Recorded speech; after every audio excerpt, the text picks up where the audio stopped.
Replacing oven light bulbs. Prior to changing the light bulb, put on a clean glove. It is important not to touch the light bulbs with your hands because oils will shorten the life of the bulb.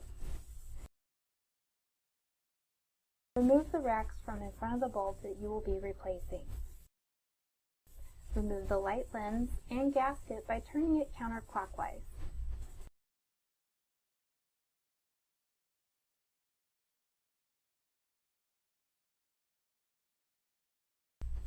Proceed to remove the burned out bulb.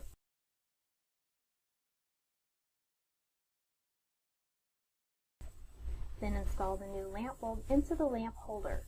Please note that the bulb must be a halogen lamp G4 12 volts 10 watt maximum bulb.